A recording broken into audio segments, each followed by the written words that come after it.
Welcome to కీటాక్స్. నా పిల్లలు నీ పిల్లలు కలిసి మన పిల్లల్ని కొడుతున్నారు అని ఒక జోక్ వింటూ ఉంటాం. అమెరికాలో ఉండే కుటుంబ వాతావరణం మీద, కుటుంబ సంబంధాల మీద ఇండియా లాంటి దేశాలు దూరం నుంచి చూసి వేసే జోక్ ఇది. అంటే పిల్లలు వేరు, తల్లిదండ్రులు వేరు, అక్కడ కుటుంబ విలువలు వేరు అని చెప్పడం అనేది ఆ జోక్ ఉద్దేశం కావచ్చు. ఇలాంటి జోకులు వేసే వాళ్ళందరికీ ప్రపంచ కుబేరుడు ఎలాన్ మస్క్ ఒక ఝలకిస్తున్నారు. ఎక్కడికి వెళ్ళినా ఫ్యామిలీతో వెళ్ళడం, పిల్లల్ని ఉప్పాట ఆడిస్తూ ప్రపంచాన్ని గడగడలాడించే నిర్ణయాలు ప్రకటించడం మస్క్కి అలవాటైపోయింది. ఆఖరికి మోడీతో మీటింగ్లో కూడా భార్య పిల్లలు ఉన్నారు. పిల్లలు ఆడుతూ ఉంటే వాళ్ళని మోడీ సముదాయించడం కూడా చూసాం. పిల్లల విషయంలో మస్క్ ఐడియాలజీ ఏంటి? కొన్ని విషయాలు తెలిస్తే మనం షాక్ అవుతాం, అవునా అని ఆశ్చర్యపోతాం. అలాంటి విషయాలు తెలుసుకునే ముందు సబ్స్క్రైబ్ టు కీటాక్.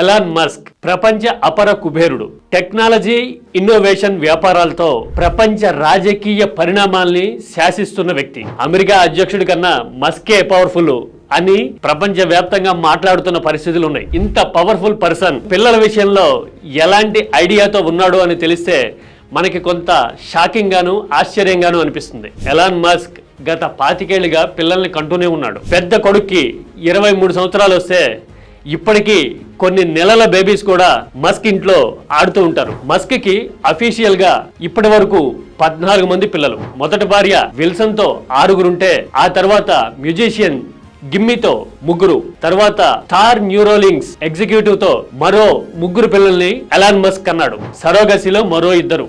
వీరందరూ అఫీషియల్.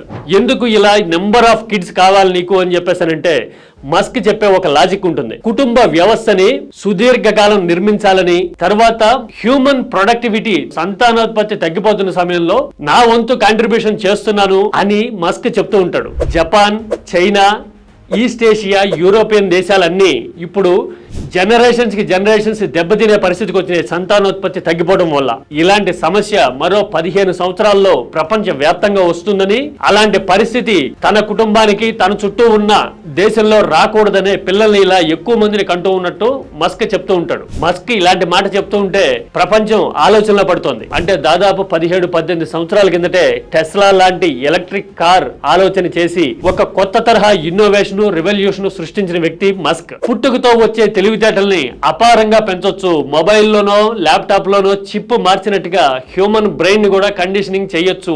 మెదడు కెపాసిటీని, తెలివిని పెంచొచ్చు అంటూ న్యూరో సైన్స్ ని కొత్త పుంతలు తొక్కించేందుకు నిరంతరం పరిశోధనలు జరిపిస్తున్న వ్యక్తి మస్క్. అంతరిక్షంలో కొత్త అవకాశాలను అన్వేషిస్తా, ఈ భూమిని బెటర్ ప్లేస్ గా మారుస్తా అంటూ సొంత బడ్జెట్ తో అంతరిక్ష పరిశోధనలు చేసేంత తెగింపు, తెంపరతనం ఉన్న వ్యక్తి మస్క్.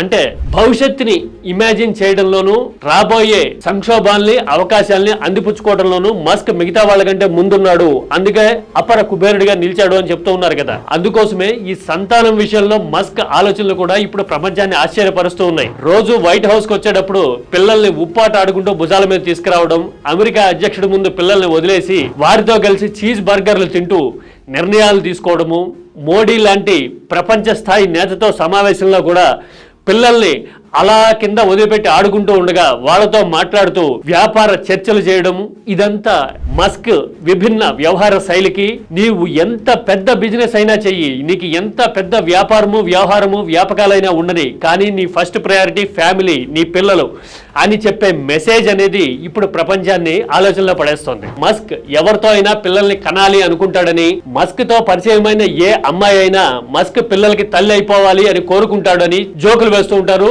కొన్ని ఉదాహరణలు కూడా చెప్తూ ఉంటారు. Pirates of the Caribbean hero Johnny Depp సంసారంలో మస్క్ చిచ్చు పెట్టాడని, హాలీవుడ్ హీరోయిన్ అంబర్ హెర్డ్ తో వ్యవహారాలు నడిపి జానీ డెప్ కుటుంబాన్ని దెబ్బతీశాడని ఇలాంటి ఉదాహరణలు కూడా చెప్తూ ఉంటారు. పాజిటివ్ అండ్ నెగిటివ్ 2 ప్రచారాలు ఉన్నాయి. వ్యాపారాలు, వ్యవహారాలు ఎన్నున్నా పిల్లలకి, కుటుంబానికి సమయం ఇవ్వాలి అనే మస్క్ అభిప్రాయం మీద మీ కామెంట్ ఏంటి? Don't forget to subscribe కీటాక్స్.